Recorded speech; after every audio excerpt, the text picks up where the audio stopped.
in the first verse with a wave and a hello to those with jealousy. Whoa, your curse is explained as the worst sorrow that controls your empty soul. It is as if your concerns converse with the tomorrows of other people, and in turn makes you spiteful towards somebody with actual potential. I find it comical and laugh uncontrollably at your attempts to ridicule me. It's inconceivable that these people can possibly be taken seriously. I can see the conceit defeats your mega motivation. Maybe you should decrease or even cease your weird attraction to your so-called self-image. I pour words of wealth onto each page for you to heal the sores of hell within your future days. I am sure when you are more mature, your poor excuse of a repertoire of core beliefs will be easily read just like a book for a college course. Nobody needs to look in your direction, sense the discontent of what you stand for. It's easy to spot just like a wet female whore looking to get fucked some more. These lonely extroverts need to feed on the accomplishments of others. They hurt when the potency of the fix does not amount to shit. In this instance, they find another victim to smother until they catch wind of some other winner winning and wonder why they cannot contend. Like when the summer fling ends due to an undercover lover running through her ads if a hot knife cuts through warm butter. Greed converts these damaged souls into relentless fiends forever, like the person who is a selfish drug addict and also a pregnant mother. It is wrong to be so self-obsessed, so please look in the mirror, confess, then accept your flaws. The hate that you express in excess with the movement of your jaws will eventually rest once you discover the cause. You all should throw some balls and realize your faults. My hat's off to the real who recognize real. Now let's give a sarcastic round of applause to those that I unintentionally antagonize, who uncomfortably hide from the real feelings that they feel. As I wander around town, I pass some smiles and some bothered frowns that cannot be turned upside down. Eyebrows raise at some thoughts that are pondered out loud, and I can see each smile scallop people if the ideas are broader than the current mental bounds. Those with self-confidence manifest things that astound the dumbfounded. This is when solutions come about, especially when the problems are created from those who doubt.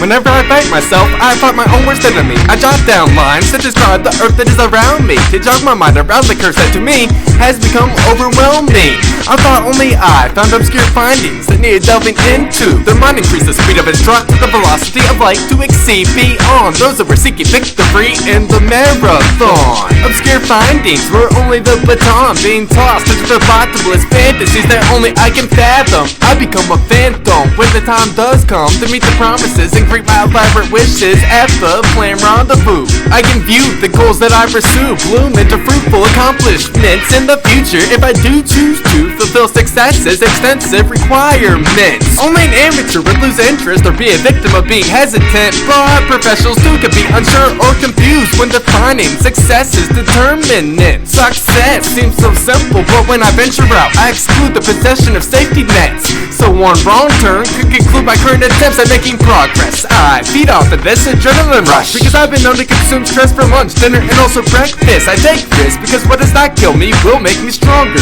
I still exist even though I've fallen plenty. My fate states that I will live longer. Insisting that I'm innocent of being a skeptic of myself makes you wrong and also a liar. I was so low, I was thinking I would never be shit, when all along I have been a dull writer, and I could be anything that my soul so desires. Now that I have grown, I control the outcome of the race. I have full confidence in what I say, so those who doubt can quote the words that I state.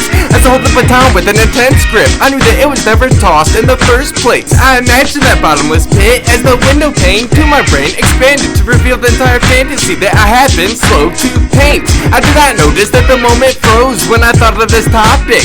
I had a taste of self-doubt, which is the only case to this date, and will not come about again no matter what escapades are thrown my way within the next decades. As I wander around town, I pass some smiles and some bothered frowns that cannot be turned upside down. Eyebrows raise at some thoughts that are pondered out loud, and I can see each smile scallop people if the ideas are broader than the current mental bounds. Those with self-confidence manifest things that astound the dumbfounded. This is when solutions come about, especially when the problems are created from those who doubt. You you can always see when somebody feigns encouragement, like when the hazy gaze of their retinas relays a message of resentment. A soul with an expressionless face conveys the proof that the body is translucent. A thin layer of skin and flesh has made an exuberant mask for the truth of their soul's emotional torment.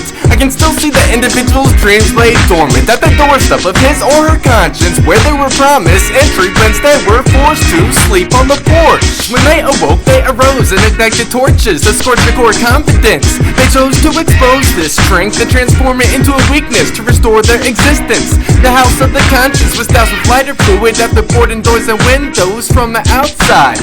Then they set fire to it.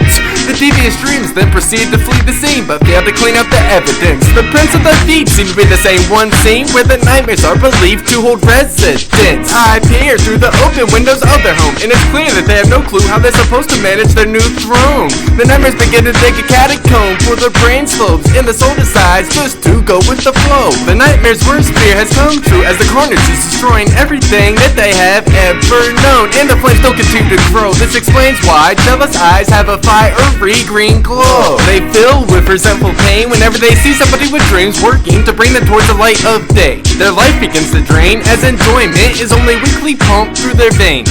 Each pulse that the heart creates is agonizing to them. I can tell this is so because of their quivering grin. I'm on a quest to answer many questions, but what I really want to know is how deceptive is this friend on this scale of 1 to 10? The best answer that I can give is that it depends on how long they've been held captive in the pain that they are drowning in. Age 4, sarcastic jab is a frantic gasp for oxygen. Every spasmodic burst of being mad as they try to collapse up an opportunity to be saved again. I am the exact opposite as I give authentic congrats to those that deserve them. Fuck you, fucks. I pray that you find love of thyself from within in the end.